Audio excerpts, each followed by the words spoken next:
ਸ਼ਮਾਦਾਨ। Break ਤੋਂ ਬਾਅਦ ਇੱਕ ਵਾਰ ਫਿਰ ਸਵਾਗਤ ਹੈ ਜੀ ਪ੍ਰੋਗਰਾਮ ਸ਼ਮਾਦਾਨ ਦੇ ਵਿੱਚ। ਇਸ ਤੋਂ ਪਹਿਲਾਂ ਕਿ ਖਬਰਾਂ ਤੇ ਚਰਚਾ ਸ਼ੁਰੂ ਕਰੀਏ, ਪ੍ਰੋਗਰਾਮ ਸ਼ਮਾਦਾਨ 'ਚ ਕੁਝ ਵਪਾਰਕ ਸੁਨੇਹੇ ਤੁਹਾਡੀ ਨਜ਼ਰ ਕਰ ਰਹੇ ਹਾਂ। ਸੀਨੀਅਰ ਅਟਾਰਨੀ ਐਮੀ ਗਿੱਲ ਹੋਣਾ ਦੀ ਗਿੱਲ ਐਂਡ ਗਿੱਲ ਫਰਮ ਹੈ ਜੀ, ਜਿਹੜੀ ਅਮਰੀਕਾ ਦੀ 1987 ਤੋਂ law firm Gill and Gill asylum ਕੇਸਾਂ ਦੀ ਪੈਰਵੀ ਕਰਦੀ ਆ ਰਹੀ ਹੈ। ਇਹਨਾਂ ਦੇ ਯਤਨਾਂ ਸਦਕਾ ਹਜ਼ਾਰਾਂ ਸਿੱਖ ਅਸਾਈਲਮ ਕੇਸਾਂ ਦੇ ਨਾਲ ਅਮਰੀਕੀ ਨਾਗਰਿਕ ਬਣ ਚੁੱਕੇ ਨੇ। ਪੰਜਾਬੀ, ਹਿੰਦੀ ਅਤੇ ਉਰਦੂ 'ਚ ਤੁਸੀਂ ਗਿੱਲ ਐਂਡ ਗਿੱਲ ਲਾ ਫਰਮ ਦੇ ਨਾਲ ਰਾਬਤਾ ਕਾਇਮ ਕਰ ਸਕਦੇ ਹੋ। ਇਹਨਾਂ ਦੇ ਚੀਫ ਇਮੀਗ੍ਰੇਸ਼ਨ ਕੰਸਲਟੈਂਟ ਨੇ ਰਾਜਵੀਰ ਸਿੰਘ ਜੀ, 24 ਸਾਲ ਦਾ ਤਜਰਬਾ ਉਹਨਾਂ ਨੂੰ।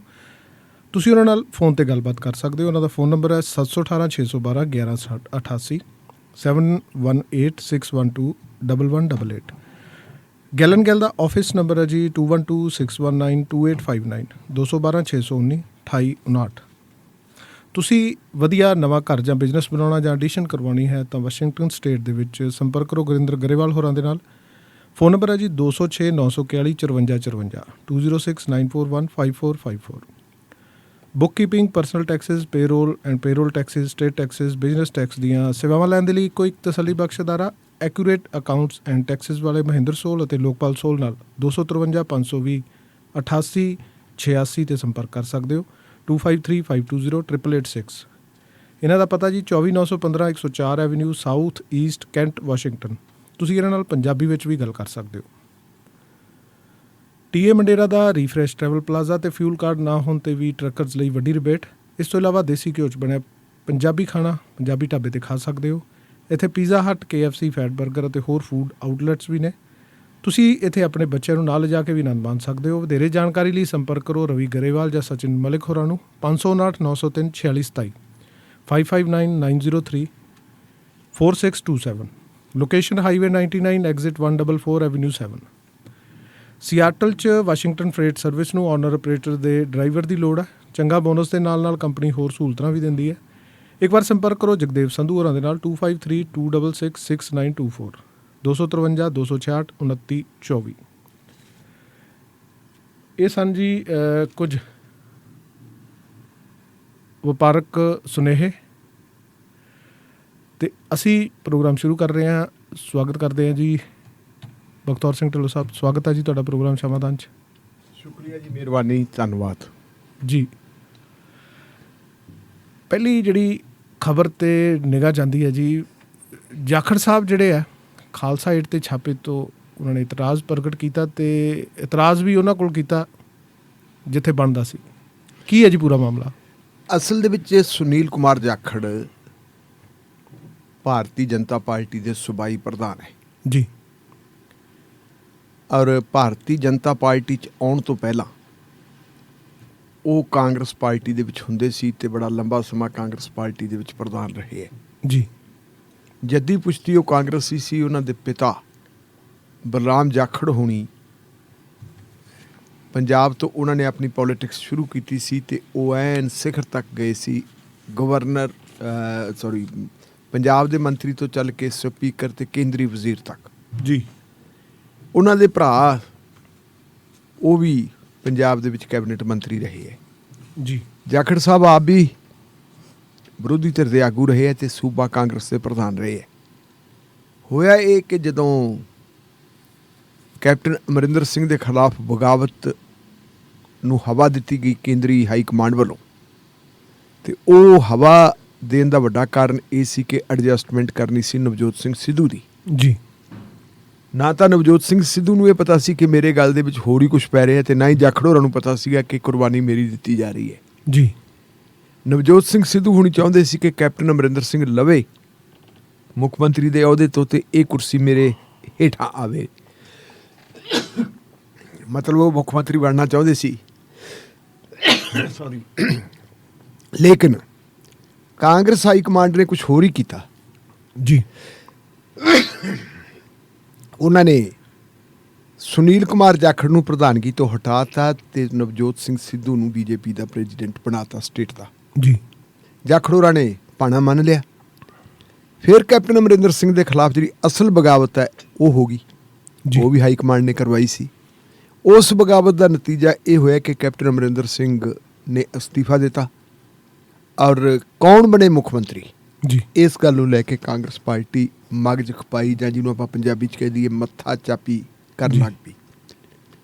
ਤਿਆਰੀ ਪਹਿਲਾਂ ਕੀਤੀ ਕੋਈ ਨਹੀਂ ਸੀ ਕਿ ਕਿਹਨੂੰ ਬਣਾਉਣਾ ਹੈ, ਜੀ ਤਾਂ ਉਹਨਾਂ ਨੇ ਜਿਹੜੇ MLA ਸੀ MLA ਦੇ ਕੋਲੇ ਕੁਝ ਨਾਂ ਪੇਸ਼ ਕੀਤੇ ਕਿ ਦੱਸੋ ਇਹਨਾਂ ਨਾਮਾਂ ਦੇ ਵਿੱਚੋਂ ਕਿਹਨੂੰ ਬਣਾਈਏ ਜਾਂ ਜਿਨ੍ਹਾਂ ਨੂੰ ਤੁਸੀਂ ਚੰਗੇ ਲੱਗਦੇ ਹੋ, ਤੁਹਾਨੂੰ ਚੰਗਾ ਲੱਗਦਾ ਉਹਨਾਂ ਦੇ ਨਾਂ ਆ ਦਿਓ। ਜੀ ਤਾਂ ਕਾਂਗਰਸ ਪਾਰਟੀ ਦੀ ਵੱਡੀ ਬਹੁਗਿਣਤੀ ਨੇ ਜਿਹੜੀ ਵਿਧਾਨ ਸਭਾ ਦੇ ਵਿੱਚ MLA ਸੀ, 42 MLAs ਨੇ, 42 ਨੇ ਸੁਨੀਲ ਕੁਮਾਰ ਜਾਖੜ ਨੂੰ ਪ੍ਰੈਜ਼ੀਡੈਂਟ ਬਣਾਉਣ ਦੀ ਸਿਫਾਰਿਸ਼ ਕਰਤੀ ਕਿ ਇਹਨਾਂ ਨੂੰ ਪ੍ਰੈਜ਼ੀਡੈਂਟ ਬਣਾਇਆ ਜਾਵੇ। ਜੀ ਲੇਕਿਨ ਦਿੱਲੀ ਇੱਕ ਬੀਬੀ ਬੈਠੀ ਹੈ ਅੰਬਿਕਾ ਸੋਨੀ, ਤੇ ਅੰਬਿਕਾ ਸੋਨੀ ਚਾਹੁੰਦੀ ਸੀ ਕਿ ਮੇਰਾ ਬੰਦਾ ਕੋਈ ਬਣੇ। ਉਹਨੇ ਅੜਿੱਕਾ ਇਹ ਲਾਤਾ ਕਿ ਪੰਜਾਬ ਦਾ ਜਿਹੜਾ ਹੈਗਾ ਮੁੱਖ ਮੰਤਰੀ ਉਹ ਦਸਤਾਰਧਾਰੀ ਹੋਣਾ ਚਾਹੀਦਾ ਹੈ, ਕੇਸਾਧਾਰੀ ਹੋਣਾ ਚਾਹੀਦਾ, ਸਿੱਖ ਹੋਣਾ ਚਾਹੀਦਾ। ਜੀ ਤਾਂ ਜਾਖੜ ਸਾਹਿਬ ਦਾ ਨਾਂ ਕੱਟਿਆ ਗਿਆ। ਉਹ ਤੋਂ ਬਾਅਦ ਫਿਰ ਖੱਟੀ ਖੀਰ ਦਾ ਕੀ ਸਲਾਉਣਾ ਜੋ ਕੁਛ ਹੋਇਆ ਆਪਾਂ ਨੂੰ ਪਤਾ ਹੀ ਹੈ। ਜੀ ਕਾਂਗਰਸ ਪਾਰਟੀ ਦਾ ਭਾਂਡਾ ਮੂਧਾ ਵੱਜ ਗਿਆ ਤੇ ਜਾਖੜ ਸਾਹਿਬ ਜਿਹੜੇ ਹੈਗੇ ਉਹ ਬੜੇ ਖਫਾ ਹੋਏ। ਉਹ ਇਸ ਗੱਲ ਕਰਕੇ ਖਫਾ ਹੋਏ ਕਿ ਕਾਂਗਰਸ ਪਾਰਟੀ ਸੈਕੂਲਰ ਪਾਰਟੀ ਹੈ ਜੀ ਔਰ ਇੱਕ ਸੈਕੂਲਰ ਪਾਰਟੀ ਹੋਣ ਦੇ ਨਾਤੇ ਮੈਨੂੰ ਇਸ ਕਰਕੇ ਮੇਰੀ ਕਾਬਲੀਅਤ ਨੂੰ ਦਰਗੁਜ਼ਰ ਕੀਤਾ ਇਹਨਾਂ ਨੇ ਕਿ ਮੈਂ ਜਿਹੜਾ ਹੈਗਾ ਪੱਗ ਨਹੀਂ ਬੰਨਦਾ ਜਾਂ ਮੈਂ ਸਿੱਖ ਨਹੀਂ ਪੂਰਨ ਰੂਪ ਦੇ ਵਿੱਚ। ਇਹ ਹੈ ਜੀ ਇੱਥੇ ਮੈਂ ਦਲਵੀਰ ਜੀ ਜਿਹੜੀ ਹੈਗੀ ਹੈ ਜਾਖੜ ਸਾਹਿਬ ਨਾਲ ਸਹਿਮਤ ਹਾਂ ਕਿਸੇ ਹੱਦ ਤੱਕ, ਕਿਉਂਕਿ ਜਿਸ ਵੇਲੇ ਸਾਡੇ ਲੰਗਰ ਦੇ ਉੱਪਰ GST ਲਾਈ ਗਈ ਸੀ, ਜੀ ਉਸ GST ਦਾ ਸਭ ਤੋਂ ਵੱਧ ਵਿਰੋਧ ਪਾਰਲੀਮੈਂਟ ਦੇ ਵਿੱਚ ਤੇ ਪਾਰਲੀਮੈਂਟ ਤੋਂ ਬਾਹਰ ਜੇ ਕਿਸੇ ਬੰਦੇ ਨੇ ਕੀਤਾ ਸੀ ਉਹ ਸੁਨੀਲ ਕੁਮਾਰ ਜਾਖੜ ਨੇ ਕੀਤਾ ਸੀ। ਜੀ ਉਸ ਵੇਲੇ ਬਹੁਤ ਵੱਡੇ ਵੱਡੇ ਜਿਹੜੇ ਸਿੱਖ ਆਗੂ ਸੀ ਉਹ ਵੀ ਪਿਛਾਂਹ ਹਟ ਗਏ ਸੀ। ਉਹ ਬਹੁਤ ਚੰਗੀ ਤਰ੍ਹਾਂ ਆਪਣੇ ਯਾਦ ਹੈ। ਜੀ ਮੈਨੂੰ ਇੱਥੋਂ ਤੱਕ ਵੀ ਯਾਦ ਹੈ ਕਿ ਉਹਨਾਂ ਨੇ ਆਪਣੀ ਪਾਰਟੀ ਦੇ ਲੀਡਰਾਂ ਨੂੰ, ਰਵਨੀਤ ਬਿੱਟੂ ਹੋਰਾਂ ਨੂੰ ਵੀ ਕਿਹਾ ਵੀ ਆਓ ਭਾਈ, ਤੇ ਅਕਾਲੀ ਦਲ ਦੇ ਜਿਹੜੇ ਲੀਡਰ ਸੀ ਉਹਨਾਂ ਕੋਲ ਵੀ ਗਏ ਕਿ ਆਓ ਆਪਾਂ ਇਹਦਾ ਵਿਰੋਧ ਕਰੀਏ। ਜੀ ਉਹ ਬਾਹਰ ਤਖਤੀਆਂ ਲੈ ਕੇ ਖੜੇ ਸੀ ਪਾਰਲੀਮੈਂਟ ਦੇ ਮੈਂਬਰਾਂ ਨੂੰ ਕਹਿਣ ਵਾਸਤੇ ਕਿ ਭਾਈ ਇਹ GST ਜਿਹੜੀ ਹੈ ਸਾਡੇ ਲੰਗਰ ਤੋਂ ਜੋ ਲਾਈ ਹੈ ਤੁਸੀਂ ਵਾਪਸ ਲੈ ਲਓ। ਜੀ ਔਰ ਸੁਖਦੇਵ ਸਿੰਘ ਢੀਂਡਸਾ ਤੇ ਬਲਵਿੰਦਰ ਸਿੰਘ ਭੂੰਦੜ ਵੀ ਉਹਨਾਂ ਦੇ ਨਾਲ ਖੜਨ ਲਈ ਮਜਬੂਰ ਹੋ ਗਏ ਸੀ। ਉਹਨਾਂ ਨੂੰ ਉਹ ਖਿੱਚ ਕੇ ਲੈ ਕੇ ਗਏ ਸੀ ਇੱਧਰੋਂ ਕਿ ਜੀ। ਆਓ ਖੜੋ। ਜੀ ਸੇਮ ਪੋਜੀਸ਼ਨ ਆਪਾਂ ਦੇਖੀਏ ਜਦੋਂ ਗੁਰੂ ਗ੍ਰੰਥ ਸਾਹਿਬ ਦੀ ਬੇਅਦਬੀ ਦੀਆਂ ਘਟਨਾਵਾਂ ਹੋਈਆਂ, ਇੱਕ ਹਿੰਦੂ ਹੋਣ ਦੇ ਨਾਤੇ ਉਹਨਾਂ ਨੇ ਇਹਦਾ ਤਾਂ ਬਹੁਤ ਵੱਡਾ ਇਹਦੇ ਤੇ ਇਤਰਾਜ਼ ਪ੍ਰਗਟ ਕੀਤਾ ਸੀ, ਵਿਰੋਧ ਕੀਤਾ ਸੀ। ਜੀ ਔਰ ਕੈਪਟਨ ਅਮਰਿੰਦਰ ਸਿੰਘ ਨਾਲ ਉਹ ਖੈਬੜੇ ਵੀ ਸੀ ਇਸ ਗੱਲ ਦੇ ਉੱਤੇ। ਜੀ ਆਪਣੇ ਐਡਵੋਕੇਟ ਜਨਰਲ ਅਤੁਲ ਨੰਦਾ ਨਾਲ ਵੀ ਖੈਬੜੇ ਸੀ ਕਿ ਤੁਸੀਂ ਕਰੀ ਕੀ ਜਾਂਦੇ ਹੋ, ਜੀ ਇਹ ਦੋਸ਼ੀਆਂ ਨੂੰ ਸਜ਼ਾਵਾਂ ਕਿਉਂ ਨਹੀਂ ਦਿਵਾਉਂਦੇ। ਸਿੱਖੀ ਦੇ ਵਿੱਚ ਮਤਲਬ ਮੇਰਾ ਖਿਆਲ ਹੈ ਵੀ ਕਿਸੇ ਸਿੱਖ ਦੀ ਤਰ੍ਹਾਂ ਉਹਨਾਂ ਦਾ ਵੀ ਪੂਰਾ ਜਿਹੜਾ ਹੈਗਾ ਉਹ ਵਿਸ਼ਵਾਸ ਹੈ।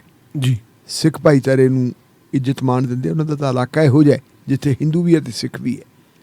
ਖੈਰ ਉਹ ਤੋਂ ਬਾਅਦ ਉਹ ਇੱਕ ਵਾਰੀ ਤਾਂ ਉਹਨੇ ਪੋਲੀਟਿਕਸ ਤੋਂ ਕਿਨਾਰਾਕਸ਼ੀ ਕਰ ਲਈ ਸੀ, ਕਹਿੰਦੇ ਸੀ ਵੀ ਮੈਂ ਤਾਂ ਹੁਣ ਰਿਟਾਇਰਮੈਂਟ ਲੈ ਲਈ। ਬਾਅਦ ਦੇ ਵਿੱਚ ਫਿਰ ਜਦੋਂ BJP ਵਾਲਿਆਂ ਨੇ ਉਹਨਾਂ ਨੂੰ ਅਪਰੋਚ ਕੀਤਾ, ਉਹ BJP ਸ਼ਾਮਲ ਹੋ ਗਈ ਤੇ BJP ਨੇ ਮੇਰਾ ਖਿਆਲ ਵੀ ਐਡੀ ਛੇਤੀ ਕਿਸੇ ਬੰਦੇ ਨੂੰ ਜਿਹਨੂੰ ਲਿਆ ਹੋਵੇ ਤੇ ਪ੍ਰਧਾਨ ਨਹੀਂ ਬਣਾਇਆ, ਜਿੱਡੀ ਛੇਤੀ ਉਹਨਾਂ ਨੂੰ ਪ੍ਰਧਾਨ ਬਣਾਤਾ। ਜੀ ਉਹਨਾਂ ਦੀ ਪ੍ਰਧਾਨਗੀ ਦੇ ਵਿੱਚ ਕੁਝ ਲੋਕ ਜਿਹੜੇ ਹੈਗੇ ਆ ਖਫਾ ਵੀ ਹੈ ਕਿ ਟਕਸਾਲੀਆਂ ਨੂੰ ਛੱਡ ਕੇ ਤੇ ਨਵੇਂ ਬੰਦੇ ਨੂੰ ਕਿਉਂ ਬਣਾਤਾ। ਲੇਕਿਨ ਹਾਈ ਕਮਾਂਡ ਇਹ ਦੇਖਦੀ ਹੈ ਕਿ ਬੰਦਾ ਪੰਜਾਬ ਦੇ ਵਿੱਚ ਸਾਡੇ ਲਈ ਕੁਝ ਕਰ ਸਕਦਾ, ਕਿਉਂਕਿ ਠੇਠ ਪੰਜਾਬੀ ਬੋਲ ਕੇ ਉਹ ਜਿਹੜੀ ਦਿਹਾਤੀ ਜਨਤਾ ਉਹਨਾਂ ਨੂੰ ਪ੍ਰਭਾਵਿਤ ਕਰ ਸਕਦੀ ਹੈ। ਜੀ ਅਸੀਂ ਗੱਲ ਕੀਤੀ ਸੀ ਕੱਲ੍ਹ ਵੀ ਕਿ ਨੈਸ਼ਨਲ ਇਨਵੈਸਟੀਗੇਸ਼ਨ ਏਜੰਸੀ ਜਿਹਨੂੰ NIA ਕਹਿ ਦਿੰਦੇ ਆ, ਜੀ NIA ਨੇ ਵੱਡੇ ਪੱਧਰ ਦੇ ਉੱਤੇ ਛਾਪੇ ਪੰਜਾਬ 'ਚ ਮਾਰੇ ਹੈ।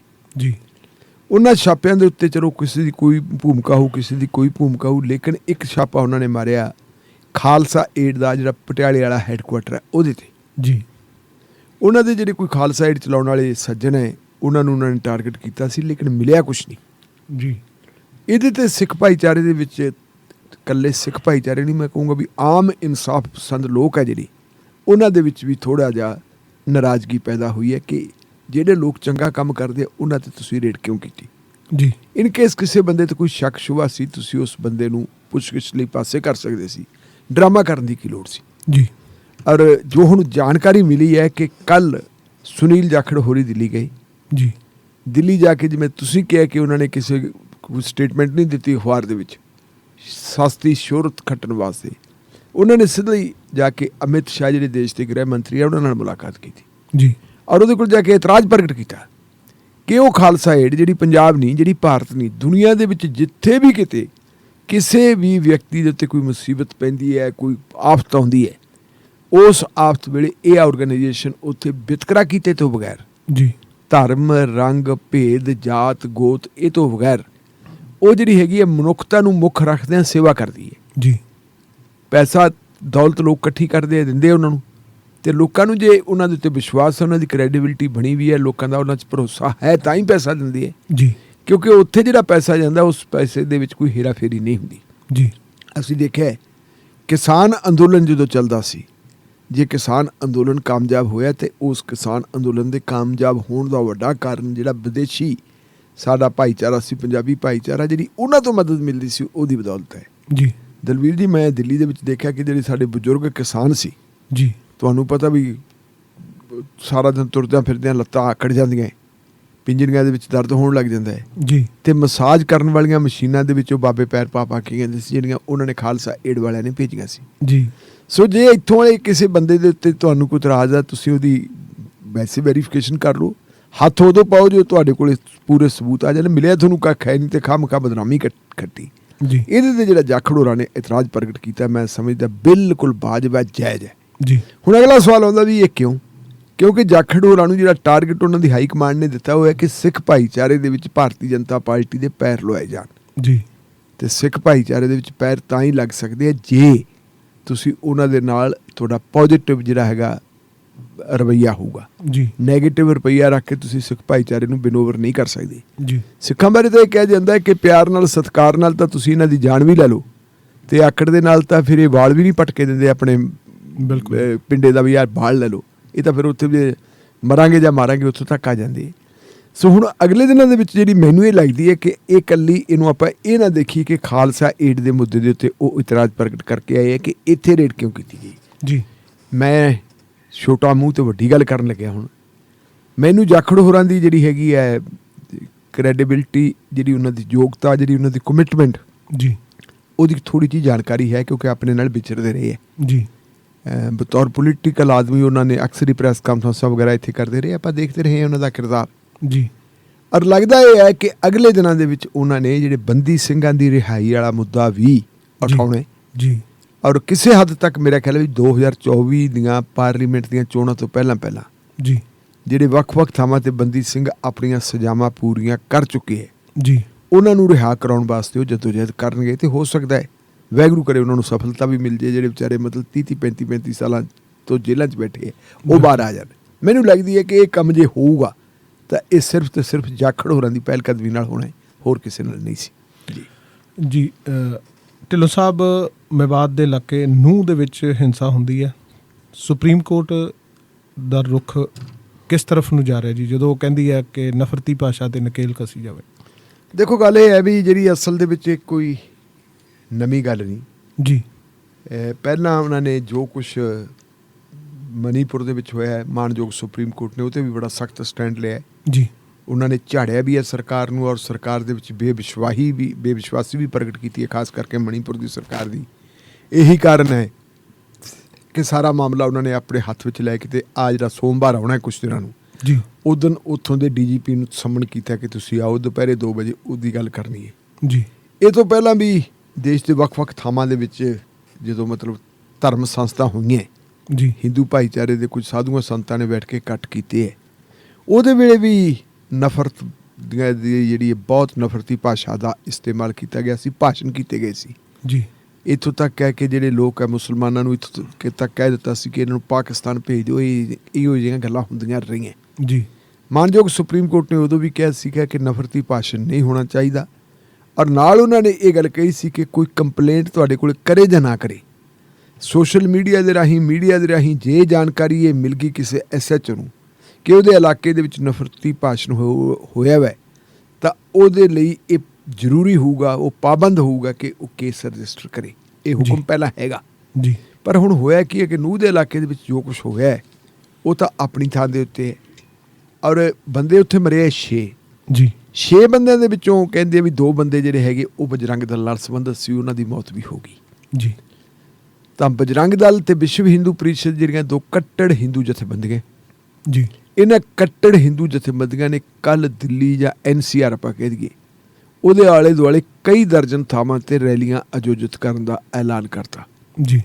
ਉਸੇ ਵੇਲੇ ਇੱਕ ਬੜੇ ਸੀਨੀਅਰ ਪੱਤਰਕਾਰ ਹੈ, ਉਹ ਪੱਤਰਕਾਰ ਜਿਹੜੇ ਹੈਗੇ ਉਹਨਾਂ ਦਾ ਨਾਮ ਜਿਹੜਾ ਹੈਗਾ ਜੀ ਸ਼ਾਹੀਨ ਅਬਦੁੱਲਾ। ਜੀ ਸ਼ਾਹੀਨ ਅਬਦੁੱਲਾ ਨੇ ਆਪਣੇ ਵਕੀਲ ਸੀਜੂ ਸਿੰਘ ਦੇ ਰਾਹੀਂ ਇੱਕ ਪਟੀਸ਼ਨ ਤਿਆਰ ਕਰਵਾਈ ਜੀ ਔਰ ਉਹਨਾਂ ਨੇ ਸੀਜੂ ਸਿੰਘ ਨੂੰ ਬੇਨਤੀ ਕੀਤੀ ਕਿ ਇਹ ਪਟੀਸ਼ਨ ਜਿਹੜੀ ਹੈ ਸੁਪਰੀਮ ਕੋਰਟ ਦੇ ਵਿੱਚ ਦਾਇਰ ਕਰੋ ਕਿ ਇਮੀਡੀਏਟ ਪਾਬੰਦੀ ਲਾਈ ਜਾਵੇ ਇਹਨਾਂ ਰੈਲੀਆਂ 'ਤੇ।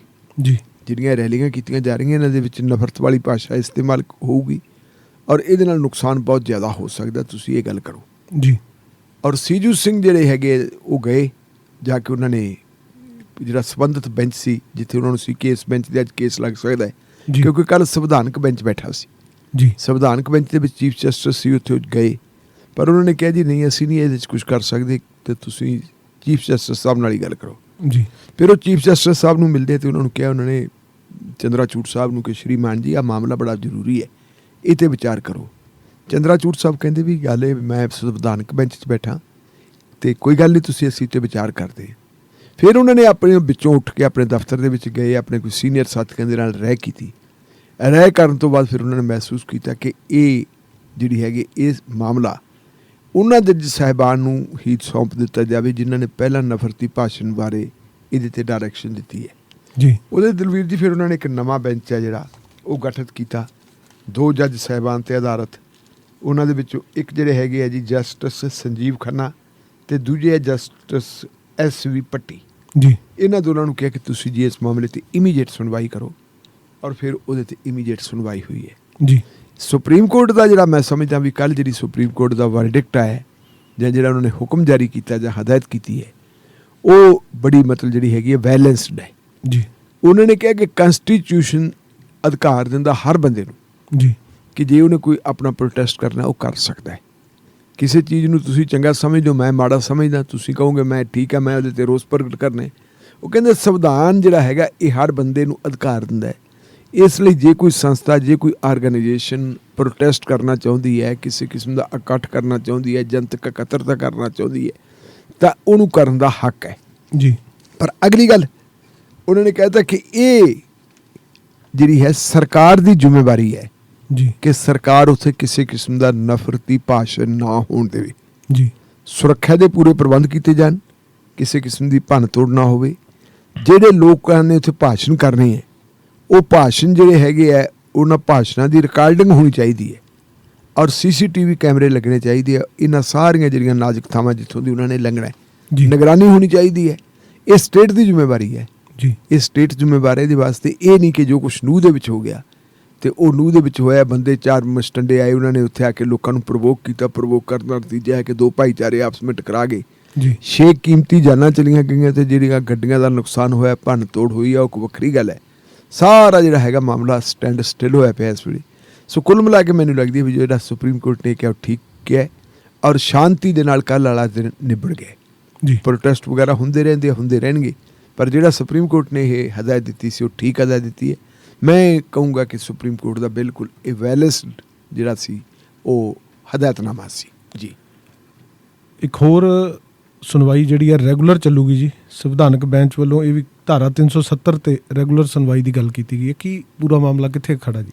ਦੇਖੋ ਧਾਰਾ 370 ਕੀ ਹੈ। ਜੀ ਧਾਰਾ 370 ਅਸਲ ਦੇ ਵਿੱਚ 1947 'ਚ ਜਦੋਂ ਭਾਰਤ ਆਜ਼ਾਦ ਹੋਇਆ, ਜੀ ਆਜ਼ਾਦ ਹੋਣ ਤੋਂ ਬਾਅਦ ਸਾਡੀਆਂ 3 ਸਟੇਟਾਂ ਅਜਿਹੀਆਂ ਰਹਿ ਗਈਆਂ ਸੀ ਜਿਹੜੀਆਂ ਸਟੇਟਾਂ ਕਿਸੇ ਵੀ ਦੇਸ਼ ਨਾਲ ਨਹੀਂ ਸੀ ਗਈਆਂ ਜੀ ਕਿਉਂਕਿ ਅੰਗਰੇਜ਼ਾਂ ਨੇ ਜਾਣ ਵੇਲੇ ਇਹ ਗੱਲ ਕਰਤੀ ਸੀ ਕਿ ਜਿਹੜਾ ਤਾਂ ਅੰਗਰੇਜ਼ਾਂ ਦੇ ਕੰਟਰੋਲ ਵਾਲਾ ਰਾਜ ਭਾਗ ਹੈ ਉਹ ਤਾਂ ਉਹਨਾਂ ਨੇ ਕਰਤਾ ਸੀ ਇੰਡੀਪੈਂਡੈਂਟ, ਜੀ ਉਹਨੂੰ ਆਜ਼ਾਦ ਕਰਤਾ ਸੀ ਔਰ 2 ਨੇਸ਼ਨਸ ਦੀ ਥਿਊਰੀ ਦੇ ਉੱਤੇ ਉਸ ਦੇਸ਼ ਨੂੰ ਵੰਡਤਾ ਸੀ। ਜੀ ਇੱਕ ਪਾਸੇ ਪਾਕਿਸਤਾਨ ਤੇ ਦੂਜੇ ਪਾਸੇ ਭਾਰਤ। ਲੇਕਿਨ ਬਹੁਤ ਸਾਰੀਆਂ ਸਟੇਟਾਂ ਅਜਿਹੀਆਂ ਸੀ ਜਿਨ੍ਹਾਂ ਨੂੰ ਅਸੀਂ ਦੇਸੀ ਰਿਆਸਤਾਂ ਕਹਿ ਦਿੰਦੇ ਹਾਂ ਜੀ ਕਿ ਰਿਆਸਤਾਂ ਕਿਹੜੇ ਪਾਸੇ ਜਾਣ ਤੇ ਉਹ ਅੰਗਰੇਜ਼ਾਂ ਨੇ ਇੱਕ ਸ਼ਰਾਰਤ ਕੀਤੀ। ਉਹਨਾਂ ਨੇ ਕਹਿਤਾ ਕਿ ਰਿਆਸਤਾਂ ਨੂੰ ਖੁੱਲੀ ਛੁੱਟੀ, ਉਹ ਕਿਸੇ ਵੀ ਪਾਸੇ ਚਲੇ ਜਾਣ। ਜੀ ਜਿਹਨੇ ਪਾਕਿਸਤਾਨ ਜਾਣਾ ਪਾਕਿਸਤਾਨ ਚਲਾ ਜਾਵੇ, ਜਿਹਨੇ ਭਾਰਤ 'ਚ ਰਹਿਣਾ ਭਾਰਤ 'ਚ ਰਹਿ ਪਵੇ। ਹੁਣ ਜਿਹੜੇ ਵਿਚਕਾਰਲੀਆਂ ਜਿਹੜੀਆਂ ਸਟੇਟਾਂ ਉਹਨਾਂ ਨੂੰ ਪਤਾ ਹੈ ਜੇ ਹੁਣ ਪੰਜਾਬ ਤਾਂ ਚਲੋ ਬਾਰਡਰ 'ਤੇ ਸੀ, ਜੇ ਆਪਾਂ ਦੇਖੀਏ ਯੂਪੀ ਵਾਲੇ ਚਾਹੁਣ ਕਿ ਅਸੀਂ ਪਾਕਿਸਤਾਨ ਨਾਲ ਲੱਗਣਾ ਉਹ ਕਿਵੇਂ ਲੱਗ ਜਾਣਗੇ? ਜੀ ਨਾ ਉਹ ਸਮੁੰਦਰ ਦੇ ਰਸਤੇ ਤੋਂ ਨਾ ਜ਼ਮੀਨੀ ਰਸਤੇ ਤੋਂ, ਉਹਨਾਂ ਦਾ ਕੋਈ ਸੰਬੰਧ ਹੀ ਨਹੀਂ ਹੈ ਪਾਕਿਸਤਾਨ ਦੇ ਨਾਲ, ਜੀ ਕੋਈ ਕਿਸੇ ਕਿਸਮ ਦੀ ਉਹਨਾਂ ਦੀ ਨੇੜਤਾ ਬਣਦੀ ਨਹੀਂ। ਇਵੇਂ ਜਿਵੇਂ ਜੇ ਆਪਾਂ ਦੇਖੀਏ ਤੇ ਜੇ ਉਹ ਪਰੇ ਖੈਬਰ ਵਾਲਾ ਜਿਹੜਾ ਕੀ ਕਹਾਂਗੇ ਉਹਨੂੰ ਆਪਾਂ ਬਲੋਚਿਸਤਾਨ ਦਾ ਇਲਾਕਾ ਹੈ ਜੀ ਤੇ ਜੇ ਬਲੋਚਿਸਤਾਨ ਵਾਲੇ ਕਹਿਣ ਵੀ ਅਸੀਂ ਭਾਰਤ ਨਾਲ ਆਵਾਂਗੇ ਉਹ ਕਿਵੇਂ ਆ ਜਾਣਗੇ? ਉਹ ਵੀ ਨਹੀਂ ਆ ਸਕਦੇ। ਜੀ 3 ਸਟੇਟਾਂ ਸੀ ਜਿਹੜੀਆਂ ਸਟੇਟਾਂ ਮਤਲਬ ਜਿਹੜੀਆਂ ਪਾਸੇ ਸੀ। ਉਹਨਾਂ ਦੇ ਵਿੱਚੋਂ ਇੱਕ ਸੀ ਹੈਦਰਾਬਾਦ, ਜਿਹਨੂੰ ਨਿਜ਼ਾਮ ਹੈਦਰਾਬਾਦ ਕਹਿ ਦਿੰਦੇ ਆ ਜੀ। ਇੱਕ ਸੀ ਆਪਣੀ ਰਾਜਸਥਾਨ ਦੀ ਸਟੇਟ ਸੀ, ਉਹਦਾ ਨਾਂ ਮੇਰੇ ਦਿਮਾਗ 'ਚੋਂ ਨਿਕਲ ਗਿਆ, ਚੱਲ ਆ ਜਾਊਗਾ। ਅਤੇ ਤੀਸਰੀ ਸੀ ਜੰਮੂ ਕਸ਼ਮੀਰ। ਜੀ। ਜਿਹੜੀ ਤਾਂ ਰਾਜਸਥਾਨ ਵਾਲੀ ਸੀ ਉਹ ਵੀ ਲਗਭਗ ਆਕੂਪਾਈ ਇੰਡੀਆ ਨੇ ਕਰ ਲਈ ਸੀ, ਜੀ। ਔਰ ਜਿਹੜੀ ਹੈਦਰਾਬਾਦ ਸੀ ਉਹ ਹੈਦਰਾਬਾਦ ਨੂੰ ਵੀ ਧੱਕੇ ਨਾਲ ਇੰਡੀਆ 'ਚ ਲਾ ਲਿਆ ਸੀ ਫੌਜ ਦੀ ਮਦਦ ਨਾਲ। ਜੀ। ਲੇਕਿਨ ਜਿਹੜੀ ਕਸ਼ਮੀਰ ਦੀ ਰਿਆਸਤ ਸੀ ਜਾਂ ਕਸ਼ਮੀਰ ਦਾ ਰਾਜ ਭਾਗ ਸੀ, ਕਸ਼ਮੀਰ ਹੁਣ ਆਪਾਂ ਨੂੰ ਪਤਾ ਹੈ ਕਿ ਭਾਰਤ ਤੇ ਪਾਕਿਸਤਾਨ ਦੇ ਦਰਮਿਆਨ ਥੋੜ੍ਹਾ ਹਿੱਸਾ ਉਹਦਾ ਮੈਦਾਨੀ ਹੈ ਅਤੇ ਬਾਕੀ ਸਾਰਾ ਹੀ ਪਹਾੜੀ ਹੈ। ਜੀ। ਉੱਥੇ ਜਿਹੜੀ ਹੈ ਸਿੱਧੇ ਤੌਰ 'ਤੇ ਭਾਰਤ ਨੂੰ ਉਹਨੂੰ ਆਕੂਪਾਈ ਕਰਨਾ ਮੁਸ਼ਕਿਲ ਸੀ, ਅਤੇ ਇਸੇ ਤਰੀਕੇ ਭਾਰਤ ਦੇ ਡਰ ਕਾਰਨ ਪਾਕਿਸਤਾਨ ਵੀ ਨਹੀਂ ਸੀ ਕਰ ਸਕਦਾ। ਜੀ। ਲੇਕਿਨ ਪਾਕਿਸਤਾਨ ਵਾਲਿਆਂ ਨੇ ਹੌਸਲਾ ਕੀਤਾ। 1947 ਦੇ ਅਖੀਰ ਦੇ ਵਿੱਚ ਉਹਨਾਂ ਨੇ ਉਹਦੇ 'ਤੇ ਅਟੈਕ ਕਰਤਾ ਜੀ ਕਸ਼ਮੀਰ 'ਤੇ, ਔਰ ਅਟੈਕ ਜਿਹੜਾ ਕੀਤਾ ਉਹ ਕਵੀ ਕੀਤਾ ਇਹ ਨਹੀਂ ਵੀ ਫੌਜ ਵੱਲੋਂ ਕੀਤਾ ਗਿਆ ਸੀ, ਲੜਦੇ ਫੌਜੀ ਸੀ। ਦਰਸਾਇਆ ਇਹ ਗਿਆ ਸੀ ਕਿ ਕਬਾਇਲੀ ਲੋਕ ਆ ਜਿਹੜੇ ਉਹਨਾਂ ਨੇ ਇਹ ਹਮਲਾ ਕਰ ਦਿੱਤਾ। ਅੱਜ ਜਿਹੜਾ ਜਿਹਨੂੰ ਆਪਾਂ ਕਹਿ ਸਕਦੇ ਕਸ਼ਮੀਰ ਪਾਕਿਸਤਾਨ ਦੇ ਕਬਜ਼ੇ ਵਾਲਾ, ਇਹ ਕਸ਼ਮੀਰ ਉਹਨਾਂ ਨੇ ਉਦੋਂ ਕਬਜ਼ੇ 'ਚ ਲਿਆ ਸੀ। ਮਕਬੂਜ਼ਾ ਕਸ਼ਮੀਰ, ਮਕਬੂਜ਼ਾ ਕਸ਼ਮੀਰ ਕਹਿ ਦਈਏ ਆਪਾਂ, ਆਕੂਪਾਈਡ ਕਸ਼ਮੀਰ ਕਹਿ ਦਈਏ, ਉਹ ਆਜ਼ਾਦ ਕਸ਼ਮੀਰ ਕਹਿ ਦਿੰਦੇ ਹੈ ਜੀ। ਔਰ ਜਿਹੜੇ ਕਬਾਇਲੀ ਸੀ ਉਹਨਾਂ ਦੇ ਜਾਂ ਕਬਾਇਲੀਆਂ ਦੇ ਰੂਪ ਜਿਹੜੇ ਵਿੱਚ ਫੌਜੀ ਸੀ, ਉਹ ਫੌਜੀ ਸ਼੍ਰੀਨਗਰ ਦੇ ਹਵਾਈ ਅੱਡੇ ਤੱਕ ਆ ਗਏ ਸੀ। ਜੀ। ਉਸ ਵੇਲੇ ਫਿਰ ਸੋਚਿਆ ਹੁਣ ਕੀਤਾ ਕੀ ਜਾਵੇ, ਤਾਂ ਫਿਰ ਇਹਦੇ ਵਾਸਤੇ ਸ਼ੇਖ ਅਬਦੁੱਲਾ ਹੋ ਗਏ, ਪੰਡਿਤ ਨਹਿਰੂ ਹੋ ਗਏ, ਔਰ ਮਹਾਰਾਜਾ ਹਰੀ ਸਿੰਘ ਜੀ, ਜਿਹੜੇ ਕਸ਼ਮੀਰ ਦੇ ਮਤਲਬ ਰਿਆਸਤ ਦੇ ਮਾਲਕ ਸੀ, ਉਹਨਾਂ ਦੇ ਦਰਮਿਆਨ ਫਿਰ ਇੱਕ ਸਮਝੌਤਾ ਹੁੰਦਾ ਹੈ। ਉਹ ਸਮਝੌਤਾ ਇਹੋ ਜਿਹਾ ਸੀ ਕਿ ਕੁਝ ਚੀਜ਼ਾਂ ਜਿਹੜੀਆਂ ਕੇਂਦਰ ਨੂੰ ਦੇ ਦਿਓ ਅਤੇ ਬਾਕੀ ਰਹਿਣਗੀਆਂ ਉਹਨਾਂ ਕੋਲ, ਅਤੇ ਸਿਕਿਉਰਿਟੀ ਜਿਹੜੀ ਹੈ ਭਾਰਤ ਕਰੂਗਾ ਕਸ਼ਮੀਰ ਵਾਲਿਆਂ ਦੀ। ਜੀ। ਹੁਣ ਜਿਵੇਂ ਤੁਸੀਂ ਦੇਖੋ ਵੀ ਫੋਰਨ ਪਾਲਿਸੀ, ਕਰੰਸੀ, ਡਿਫੈਂਸ, ਡਾਕ ਤਾਰ, ਇਹ ਮਾਮਲਾ ਜਿਹੜਾ ਸੀ ਇਹ ਕੇਂਦਰ ਵਾਸਤੇ ਛੱਡਤਾ ਸੀ ਕਿ ਇਹ ਕੇਂਦਰ ਦੇ ਅਧਿਕਾਰ 'ਚ ਹੋਊ, ਔਰ ਬਾਕੀ ਸਾਰਾ ਮਾਮਲਾ ਜਿਹੜਾ ਹੈਗਾ ਉਹ ਉਹਨਾਂ ਦੇ ਕੋਲੇ ਆਪਦੇ ਕੋਲੇ ਹੋਊ।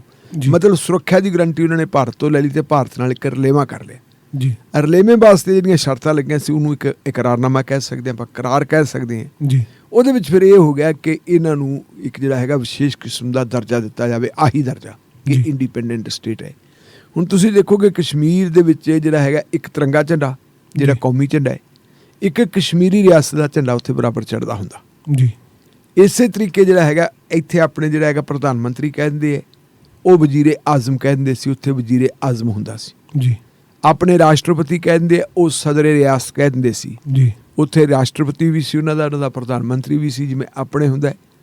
ਉਹਨਾਂ ਦਾ ਵਿਧਾਨ ਵੀ ਅੱਡ ਸੀ। ਜੀ। ਉੱਥੇ ਦੋ ਸੰਵਿਧਾਨ ਸੀ, ਇੱਕ ਭਾਰਤ ਦਾ ਸੰਵਿਧਾਨ ਲਾਗੂ ਹੁੰਦਾ ਸੀ, ਦੂਜਾ ਸੰਵਿਧਾਨ ਉਹਨਾਂ ਦਾ ਆਪਦਾ। ਜੀ। ਜਿਵੇਂ ਆਪਣੇ ਇੰਡੀਅਨ ਪੀਨਲ ਕੋਡ ਆ IPC, ਜੀ। ਉਹਨਾਂ ਦੇ ਜਿਹੜੀ ਹੈਗੀ ਇੰਡੀਅਨ ਪੀਨਲ ਕੋਡ ਨਹੀਂ, ਉੱਥੇ ਹੈ RPC, ਜੀ, ਰਘਬੀਰ ਪੀਨਲ ਕੋਡ। ਜੀ। ਇਹ ਸਾਰਾ ਸਿਲਸਿਲਾ ਚੱਲਦਾ ਸੀ, ਔਰ ਇਹਦੇ ਵਾਸਤੇ ਫਿਰ ਇੱਕ ਜਿਹਨੂੰ ਆਪਾਂ ਕਹਾਂਗੇ ਹੁਕਮਨਾਮਾ ਸਾਡੇ ਰਾਸ਼ਟਰਪਤੀ ਸਾਹਿਬ ਵੱਲੋਂ ਜਾਰੀ ਕੀਤਾ ਗਿਆ, ਜੀ, ਜਿਹਨੂੰ ਆਪਾਂ ਕਹਿ ਸਕਦੇ ਇੱਕ ਆਰਡਰ ਸੀ, ਪ੍ਰੈਜ਼ੀਡੈਂਸ਼ੀਅਲ ਆਰਡਰ। ਔਰ ਉਹ ਪ੍ਰੈਜ਼ੀਡੈਂਸ਼ੀਅਲ ਆਰਡਰ ਜਿਹੜਾ ਹੈਗਾ ਉਹ ਕੀ ਕਰਨਾ, ਉਹ ਸੰਵਿਧਾਨ ਸਭਾ 'ਚ ਵਿਚਾਰਿਆ ਗਿਆ ਸੀ। ਜੀ। ਨਾਲ ਦਲਵੀਰ ਜੀ ਉਹਦੇ 'ਚ ਇਹ ਪ੍ਰਬੰਧ ਕਰਤਾ ਸੀ ਕਿ ਇਹ ਜਿਹੜਾ ਹੈਗਾ ਰਲੇਵਾਂ ਇਹ ਆਰਜੀ ਤੌਰ 'ਤੇ ਹੈ, ਜੀ, ਅਤੇ ਜੇ ਪੱਕੇ ਤੌਰ ਦੇ ਉੱਤੇ ਰਲੇਵਾਂ ਕਰਨਾ ਧਾਰਾ 370 ਨੂੰ ਤੋੜਨੀ ਹੈ, ਤਾਂ ਇਹ ਉਨੀ ਦੇਰ ਤੋੜੀ ਨਹੀਂ ਜਾ ਸਕਦੀ ਜਿੰਨੀ ਦੇਰ ਤੱਕ ਸੰਵਿਧਾਨ ਸਭਾ ਵੱਲੋਂ ਇਹਦੀ ਸਿਫਾਰਿਸ਼ ਨਹੀਂ ਕੀਤੀ ਜਾਂਦੀ। ਜੀ। ਹੁਣ ਉਹ ਸੰਵਿਧਾਨ ਸਭਾ ਜਿਹੜੀ ਹੈ 1957 'ਚ ਖਤਮ ਹੋ ਗਈ। ਜੀ। ਉਦੋਂ ਬਾਅਦ ਤਾਂ ਸੰਵਿਧਾਨ ਸਭਾ ਰਹੀ ਨਹੀਂ। ਭਾਰਤੀ ਜਨਤਾ ਪਾਰਟੀ ਵਾਲੇ ਸ਼ੁਰੂ ਤੋਂ ਇਹ ਗੱਲ ਕਹਿੰਦੇ ਰਹੇ ਹੈ ਕਿ ਇਹ ਭਾਰਤ ਦਾ ਹਿੱਸਾ ਅਤੇ ਇਹਨੂੰ ਅਸੀਂ ਭਾਰਤ ਦੇ ਵਿੱਚ ਰਲਾਉਣਾ ਹੀ ਰਲਾਉਣਾ, ਮਿਲਾਉਣਾ ਹੀ ਮਿਲਾਉਣਾ। ਇਸ ਕਰਕੇ ਉਹ ਬੜਾ ਪ੍ਰੈਸ਼ਰ ਬਿਲਡ ਕਰ ਰਹੀ ਸੀ। ਜੀ। ਉਸ ਪ੍ਰੈਸ਼ਰ ਦੇ ਚੱਲਦਿਆਂ ਹੁਣ ਉਹਨਾਂ ਦੇ ਕੋਲ ਸਰਕਾਰ ਆ ਗਈ ਆਪਦੀ। ਕਾਂਗਰਸ ਪਾਰਟੀ ਨੇ ਤਾਂ ਉਹਨਾਂ ਦੀ ਗੱਲ ਨਹੀਂ ਸੁਣੀ। ਜੀ। ਕਾਂਗਰਸ ਪਾਰਟੀ ਸੈਕੂਲਰ ਪਾਰਟੀ ਸੀ, ਉਹਨਾਂ ਨੂੰ ਪਤਾ ਸੀਗਾ ਕਿ ਸਰਹੱਦੀ ਸੂਬਾ ਹੈ, ਔਰ ਇਸ ਸਰਹੱਦੀ ਸੂਬੇ ਨੂੰ ਆਪਾਂ ਨਾਲ ਰੱਖਣਾ ਆਪਣੇ ਲਈ ਜ਼ਰੂਰੀ ਹੈ, ਕਿਤੇ ਇਹ ਨਾ ਹੋਵੇ ਕੱਲ੍ਹ ਨੂੰ ਜੇ ਇਹ ਵਿਗੜ ਗਏ ਅਤੇ ਫਿਰ ਕੀ ਨਵੀਂ ਪ੍ਰੋਬਲਮ ਖੜੀ ਹੋ ਜੇ। ਜੀ। ਜਦੋਂ ਇਹਨਾਂ ਦੇ ਕੋਲ ਮੁਕੰਮਲ ਬਹੁਮਤ ਆ ਗਿਆ ਤਾਂ 2019 ਦੇ ਵਿੱਚ ਇਹਨਾਂ ਨੇ ਆ ਕੇ ਅਤੇ ਉਹ ਜਿਹੜਾ ਹੈਗਾ ਧਾਰਾ 370 ਵੀ ਖਤਮ ਕਰਤੀ। ਜੀ। ਅਤੇ ਜੰਮੂ ਕਸ਼ਮੀਰ ਦਾ ਜਿਹੜਾ ਇੱਕ ਇੰਡੀਪੈਂਡੈਂਟ ਸਟੇਟਸ ਸੀ ਉਹ ਵੀ ਖਤਮ ਕਰਤਾ। ਜੀ। ਜੰਮੂ ਕਸ਼ਮੀਰ ਦੇ ਦੋ ਹਿੱਸੇ ਕਰਤੇ, ਇੱਕ ਲਦਾਖ, ਇੱਕ ਜੰਮੂ ਅਤੇ ਕਸ਼ਮੀਰ। ਜੀ। ਔਰ ਅਸੀਂ ਇਹ ਤਾਂ ਦੇਖਦੇ ਰਹੇ ਹਾਂ ਕਿ ਜੇ ਕੋਈ ਯੂਨੀਅਨ ਟੈਰੀਟਰੀ ਹੈ ਉਹਨੂੰ ਪੂਰਾ ਸੂਬਾ ਬਣਾ ਦਿਓ। ਜੀ। ਲੇਕਿਨ ਇਹ ਪਹਿਲੀ ਵਾਰ ਦੇਖਿਆ ਕਿ ਪੂਰੇ ਸੂਬੇ ਨੂੰ ਤੋੜ ਕੇ ਦੋ ਹਿੱਸਿਆਂ 'ਚ ਵੰਡ ਕੇ ਅਤੇ ਉਹਨੂੰ ਯੂਨੀਅਨ ਟੈਰੀਟਰੀ ਬਣਾਤਾ। ਜੀ। ਇਹ ਮੁੱਦੇ ਨੂੰ ਲੈ ਕੇ ਜਿਹੜਾ ਹੈਗਾ ਫਿਰ ਬੜਾ ਉੱਥੇ ਵਿਰੋਧ ਵੀ ਹੋਇਆ। ਸਾਰੇ ਲੀਡਰਾਂ ਨੂੰ ਨਜ਼ਰਬੰਦ ਕਰਤਾ ਸੀ ਘਰਾਂ ਦੇ ਵਿੱਚ, ਔਰ ਉਦੋਂ ਫਿਰ ਬਹੁਤ ਸਾਰੇ ਲੋਕਾਂ ਨੇ ਪਟੀਸ਼ਨਾਂ ਸੁਪਰੀਮ ਕੋਰਟ 'ਚ ਪਾਈਆਂ ਸੀ। ਜੀ। ਹੁਣ ਉਹਨਾਂ ਪਟੀਸ਼ਨਾਂ ਦੇ ਉੱਤੇ ਹੋ ਰਹੀ ਹੈ ਸੁਣਵਾਈ। ਕੱਲ੍ਹ ਪਹਿਲਾ ਦਿਨ ਸੀ ਜੀ। ਅੱਜ ਤਾਂ ਜੇ ਮੈਨੂੰ ਨਹੀਂ ਪਤਾ ਵੀ ਕੀ ਕੀਤਾ। ਕੱਲ੍ਹ ਜੋ ਪਹਿਲੇ ਦਿਨ ਦੀ ਸੁਣਵਾਈ ਹੋਈ ਤਾਂ ਉੱਥੇ ਜਿਹੜੀ ਹੈਗੀ ਹੈ ਭਾਰਤ ਸਰਕਾਰ ਨੇ ਗੱਲ ਕਹੀ ਸੀ ਕਿ ARG ਪ੍ਰਬੰਧ ਹੈ, ਜਿਹੜਾ ਉਹਨਾਂ ਨੇ ਆਪਣਾ ਜਵਾਬ ਦਿੱਤਾ ਸੀ। ਜੀ। ਮਾਨਯੋਗ ਜਿਹੜੇ ਜੱਜ ਸਾਹਿਬਾਨ ਸੀ ਉਹਨਾਂ ਨੇ ਪੁੱਛਿਆ ਕਪਲ ਸਿਬਲ ਜਿਹੜੇ ਪਟੀਸ਼ਨਰਾਂ ਦੇ ਵਕੀਲ ਆ ਵੀ ਤੁਸੀਂ ਦੱਸੋ ਇਹ ਤਾਂ ਆਰਜੀ ਪ੍ਰਬੰਧ ਸੀ। ਉਹ ਕਹਿੰਦੇ ਜੀ ਬਿਲਕੁਲ ਆਰਜੀ ਪ੍ਰਬੰਧ ਸੀ, ਪਰ ਜਿਸ ਢੰਗ ਦੇ ਨਾਲ ਇਹ ਰਲੇਵਾਂ ਹੋਇਆ ਉਹ ਰਲੇਵਾਂ ਗਲਤ ਹੋਇਆ। ਪਾਰਲੀਮੈਂਟ ਰਲੇਵਾਂ ਕਰ ਹੀ ਨਹੀਂ ਸਕਦੀ। ਜੀ। ਉਹਨਾਂ ਨੇ ਕਿਹਾ ਵੀ ਕਿਉਂਕਿ 1957 ਦੇ ਵਿੱਚ ਜਿਹੜੀ ਹੈਗੀ ਹੈ ਖਤਮ ਹੋ ਗਈ ਸੀਗੀ ਸੰਵਿਧਾਨ ਸਭਾ, ਇਸ ਕਰਕੇ ਹੁਣ ਕੀ ਹੋਣਾ। ਉਹ ਕਹਿੰਦੇ ਜੇ ਸੰਵਿਧਾਨ ਸਭਾ ਖਤਮ ਹੋ ਗਈ ਇਹਦਾ ਮਤਲਬ ਫਿਰ ਉਹ ਮਾਮਲਾ ਵੀ ਖਤਮ ਹੋ ਗਿਆ। ਜੀ। ਜੇ ਸੰਵਿਧਾਨ ਸਭਾ ਖਤਮ ਹੋ ਗਈ ਤਾਂ ਕਿਹਦੀ ਮਰਜ਼ੀ ਨਾਲ, ਕੇਂਦਰ ਦੇ ਕੋਲੇ ਤਾਂ ਸਿੱਧੇ ਇਖਤਿਆਰ ਹੀ ਨਹੀਂ, ਉਹਨੇ ਕਿਵੇਂ ਤੋੜਿਆ। ਜੀ। ਦੂਜੀ ਧਿਰ ਨਾਲ ਤਾਂ ਗੱਲ ਹੀ ਨਹੀਂ ਕੀਤੀ। ਪਹਿਲਾਂ ਮਹਾਰਾਜਾ ਹਰੀ ਸਿੰਘ ਸੀ ਜਿਹਦੇ ਨਾਲ ਸਮਝੌਤਾ ਹੋਇਆ ਸੀ, ਹੁਣ ਹੋਰ ਧਿਰ ਕਿਹੜੀ ਆ ਉੱਥੇ, ਉਹਨਾਂ ਨੂੰ ਤਾਂ ਪੁੱਛੇ ਨਹੀਂ ਆਪਾਂ। ਜੀ। ਵਿਧਾਨ ਸਭਾ ਉੱਥੋਂ ਦੀ ਸਸਪੈਂਡ ਕਰਤੀ, ਡਿਸਮਿਸ ਕਰਤੀ। ਉੱਥੇ ਇੱਕ ਗਵਰਨਰ ਰਹਿ ਗਿਆ, ਗਵਰਨਰ ਬਾਹਰਲਾ ਬੰਦਾ ਹੈ। ਗਵਰਨਰ ਤੋਂ ਇਕੱਲੇ ਤੋਂ ਲਿਖਾ ਲਿਆ ਵੀ ਹਾਂ ਠੀਕ ਹੈ। ਗਵਰਨਰ ਵੀ ਤਾਂ ਕੇਂਦਰ ਦਾ ਨੁਮਾਇੰਦਾ ਨਾ। ਜੀ। ਗਵਰਨਰ ਜਿਹੜਾ ਹੈਗਾ ਉੱਥੋਂ ਦੇ ਲੋਕਾਂ ਦਾ ਨੁਮਾਇੰਦਾ ਨਹੀਂ, ਕੇਂਦਰ ਦੇ ਨੇ ਆਪਣੇ ਨੁਮਾਇੰਦੇ ਤੋਂ ਲਿਖਵਾ ਲਿਆ ਔਰ ਕੇਂਦਰ ਨੇ ਆਪਣੀ ਮਰਜ਼ੀ ਨਾਲ ਗੱਲ ਕਰਤਾ। ਉਹ ਕਹਿੰਦਾ ਵੀ ਇਹੀ ਮੇਰਾ ਸਵਾਲ ਹੈ, ਇਹੀ ਮੇਰੀ ਜਿਹੜੀ ਹੈਗੀ ਹੈ ਕਿ ਇਹ ਜਿਹੜੀ ਹੈ ਕਿਹਦੀ ਮਰਜ਼ੀ ਨਾਲ ਕੀਤਾ ਗਿਆ। ਮੰਨ ਲਓ ਜੇ ਸੰਵਿਧਾਨ ਸਭਾ ਨਹੀਂ ਹੈ ਤਾਂ ਕਸ਼ਮੀਰੀਆਂ ਦੀ ਤਾਂ ਰਾਏ ਲੈਣੀ ਪੈਣੀ ਹੈ। ਕਸ਼ਮੀਰੀਆਂ ਦੀ ਨੁਮਾਇੰਦਾ ਜਮਾਤ ਜਾਂ ਨੁਮਾਇੰਦਾ ਜਿਹੜੀ ਆਰਗੇਨਾਈਜੇਸ਼ਨ ਹੈ ਉਹ ਤਾਂ ਵਿਧਾਨ ਸਭਾ ਹੈ। ਜੀ। ਵਿਧਾਨ ਸਭਾ ਤੁਸੀਂ ਪਹਿਲਾਂ ਤੋੜਤੀ, ਉਹ ਤੋਂ ਬਾਅਦ ਵਿਧਾਨ ਸਭਾ ਤਾਂ ਚੋਣ ਹੀ ਨਹੀਂ ਕਰਾਈ। ਜੀ। ਅੱਜ ਜੇ ਆਪਾਂ ਦੇਖੀਏ ਕਸ਼ਮੀਰ ਦੇ ਪਾਰਲੀਮੈਂਟ ਦੇ ਵਿੱਚ ਤਾਂ ਇੱਕ ਦੋ ਬੰਦੇ ਹੈਗੇ, ਜੀ, ਲੇਕਿਨ ਜੇ ਆਪਾਂ ਕਹੀਏ ਵਿਧਾਨ ਸਭਾ ਤਾਂ ਉੱਥੇ ਹੈ ਹੀ ਨਹੀਂ। ਜੀ। ਉਹ ਆਪਣਾ ਨੁਮਾਇੰਦਾ ਹੀ ਨਹੀਂ ਚੁਣ ਸਕਦੇ। ਮਤਲਬ ਤੁਸੀਂ ਉਹਨਾਂ ਨੂੰ ਉਹਨਾਂ ਦੇ ਜਿਹੜੇ ਜਮਹੂਰੀ ਹੱਕ ਹੈ, ਲੋਕਤੰਤਰਕ ਹੱਕ ਹੈ, ਉਹਨਾਂ ਤੋਂ ਖੋਹ ਲਏ। ਇਹੀ ਮੁੱਦਾ ਜਿਹੜਾ ਹੈਗਾ ਹੁਣ ਉਹ ਸੁਣਵਾਈ ਹੋ ਰਹੀ ਹੈ। ਸੁਣਵਾਈ 2 ਦਿਨ ਨਹੀਂ ਹੋਊਗੀ, ਸੋਮਵਾਰ ਤੇ ਸ਼ੁੱਕਰਵਾਰ। ਜੀ। ਬਾਕੀ ਲਗਾਤਾਰ ਸੁਣਵਾਈ ਹੋ, ਹੁਣ ਦੇਖਦੇ ਹਾਂ ਵੀ ਕਿੰਨੇ ਦਿਨਾਂ ਦੇ ਵਿੱਚ ਸੁਣਵਾਈ ਹੋਣੀ ਹੈ। ਪਰ ਅੰਦਾਜ਼ੇ ਲੱਗ ਰਹੇ ਹੈ ਕਿ 25 ਦਸੰਬਰ ਤੋਂ ਪਹਿਲਾਂ ਇਹ ਫੈਸਲਾ ਹੋ ਜਾਣਾ ਹੈ, ਕਿਉਂਕਿ ਇੱਕ ਜੱਜ ਸਾਹਿਬ ਨੇ 25 ਦਸੰਬਰ ਨੂੰ ਰਿਟਾਇਰ ਹੋਣਾ ਹੈ। ਸੰਵਿਧਾਨ ਸਭਾ ਜਿਹੜੇ ਸੰਵਿਧਾਨਕ ਬੈਂਚ ਹੈ ਉਹਦੇ 5 ਜੱਜ ਹੈ। ਜੀ। 5 ਜੱਜਾਂ ਨੇ ਇੱਥੇ ਫੈਸਲਾ ਕਰਨਾ ਹੈ। ਜੀ। ਤੇ ਉੱਥੇ ਰੂਲ ਕਿਹਦਾ ਫਿਰ ਜੀ ਹੁਣ? ਰਾਸ਼ਟਰਪਤੀ ਰਾਜ। ਜੀ। ਗਵਰਨਰ ਹੈ ਉੱਥੇ ਇੱਕ ਕਿਸਮ ਦਾ ਸਮਝੋ ਲੈਫਟੀਨੈਂਟ ਗਵਰਨਰ ਲੱਗਿਆ ਹੋਇਆ ਹੈ। ਉਧਰ ਲੱਗਿਆ ਹੋਇਆ ਤੁਹਾਡਾ ਲਦਾਖ ਦਾ ਵੀ ਤੇ ਜੰਮੂ ਕਸ਼ਮੀਰ ਦਾ ਵੀ। ਜੀ। ਢਿੱਲੋਂ ਸਾਹਿਬ, ਪਲਸ ਘੁਟਾਲਾ ਕਾਫੀ ਚਰਚਿਤ ਰਿਹਾ ਤੇ ਹੁਣ ਕਹਿੰਦੇ ਆ ਜੀ ਸਿਆਸਤਦਾਨਾਂ ਤੇ ਪੁਲਿਸ ਅਫਸਰਾਂ ਦੀ ਭੂਮਿਕਾ ਬਾਰੇ ਵੀ ਜਾਂਚ ਜਿਹੜੀ ਆ ਉਹ ਆਰੰਭ ਦਿੱਤੀ ਗਈ ਹੈ। ਕਿੱਧਰ ਨੂੰ ਜਾਂਦਾ ਮਾਮਲਾ?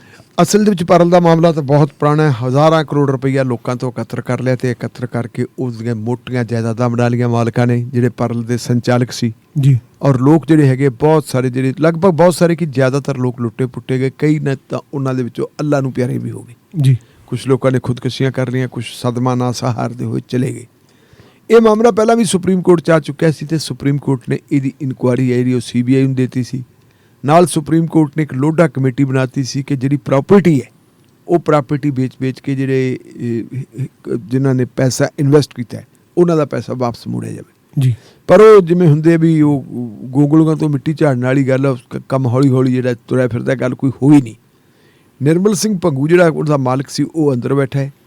ਅੰਦਰ ਬੈਠਾ ਤਾਂ ਫਿਰ ਇਹ ਗੱਲ ਆ ਗਈ ਕਿ ਜਿਹੜੀ ਪ੍ਰਾਪਰਟੀ ਹੈ ਪ੍ਰਾਪਰਟੀ ਨੂੰ ਡਿਸਪੋਜ਼ ਆਫ ਕਰੋ। ਜੀ। ਪ੍ਰਾਪਰਟੀ ਪੰਜਾਬ ਤੋਂ ਬਾਹਰ ਵੀ ਹੈ ਤੇ ਦੇਸ਼ ਤੋਂ ਬਾਹਰ ਵੀ ਹੈ। ਜੀ। ਉਹਦੇ ਵਿੱਚੋਂ ਕਾਫੀ ਸਾਰੀ ਪ੍ਰਾਪਰਟੀ ਹੈ ਜਿਹੜੀ ਉਹ ਖੁਰਦ-ਬੁਰਦ ਹੋ ਚੁੱਕੀ ਹੈ। ਜੀ। ਭਗਵੰਤ ਮਾਨ ਕਿਉਂਕਿ ਉਹਨਾਂ ਦੇ ਇਲਾਕੇ ਸੰਗਰੂਰ ਦੇ ਵਿੱਚ ਵੀ ਕਾਫੀ ਤਾਦਾਦ ਦੇ ਵਿੱਚ ਮਤਲਬ ਲੋਕਾਂ ਨਾਲ ਠੱਗੀਆਂ ਵੱਜੀਆਂ ਸੀ।